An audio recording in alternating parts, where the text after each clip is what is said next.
મારા દ્વારા RTI Rajkot civil હોસ્પિટલને લગભગ 30 પ્રશ્ન જેવડી કરી છે, જેમાં થેલેસેમિયાગ્રસ્ત બાળકો જે કોઈ છે એને ધ્યાનમાં લઈને કે બાળકો દ્વારા અને બાળકોને જે કાંઈ તકલીફ પડે છે તો એના માટે છે, બરાબર છે. એમાં જે કાંઈ દવાઓ છે, ખેલપર છે, ડેલ્પર છે, કે જેનો સ્ટોક શું છે એના માટે છેલ્લા 3 વર્ષની આપણે વિગતવાર માહિતી માંગી છે.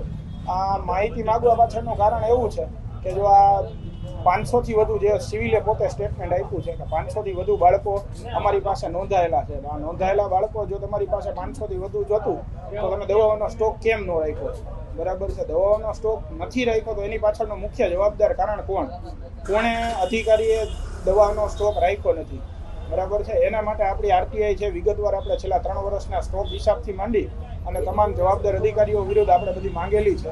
અને મેઇન વસ્તુ એ છે કે આની આરટીઆઈ કરવા પાછળનું કારણ એવું છે કે આરટીઆઈ એક્ટનો ઉપયોગ સામાન્ય પબ્લિકે કરવો જોઈએ, આરટીઆઈ મુજબ માહિતી માંગવી જોઈએ અને એ માહિતી વિગતવાર લઈ અને લોકો સમક્ષ મૂકવી જોઈએ, જેથી કરીને સાચી સરકારના ચોપડે નોંધાયેલી વિગતો આપણને બધાને ખબર પડે. રાજકોટ સિવિલ હોસ્પિટલનું તંત્ર એ હદનું ખરાબ છે કે આરટીઆઈ જ્યારે હું દાખલ કરવા ગયો ત્યારે મને લગભગ 5 ટેબલ ઉપર ફેરવવામાં આવ્યો. આ આરટીઆઈની કોપી આરટીઆઈના એક્ટના કલમ મુજબ તૈયાર કરેલી આરટીઆઈની અરજી છે, બરાબર છે. આ અરજીમાં ક્યાંય કોઈ જગ્યાએ આરટીઆઈના નિયમનો ભંગ નથી થતો, છતાં પણ એમના દ્વારા મને એવું કહેવામાં આવ્યું કે અમારું નિશ્ચિત કરેલું જે ફોર્મ છે એ જ તમે ભરો. હવે મેં મારા દ્વારા એમની પાસે પરિપત્ર માગવામાં આવ્યો કે તમારે જો તમે આવું કંઈ નક્કી કર્યો, સરકારનો કોઈ પરિપત્ર હોય તો અમારા ફોર્મમાં જ તમારે દેવું, તો એવું પણ એમની પાસે કાંઈ હતું નહીં. અંતે છેલ્લે પૈસા નહોતા ભરતા, 20 રૂપિયા જે આરટીઆઈના પૈસા ભરવાના થાય પૈસા નહોતા લેતા. અંતે એમની સાથે દલીલ કરી અને એમને પરાણે આરટીઆઈ લીધી છે.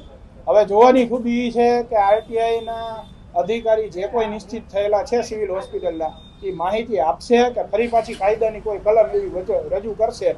જો કલમ રજૂ કરશે તો આપણા દ્વારા આ મુદ્દા પાછળ જો કદાચ મારે માહિતી આયોગ સુધી કે નામદાર ગુજરાત હાઈકોર્ટ સુધી લડવાનું થશે તો પણ હું લડીશ.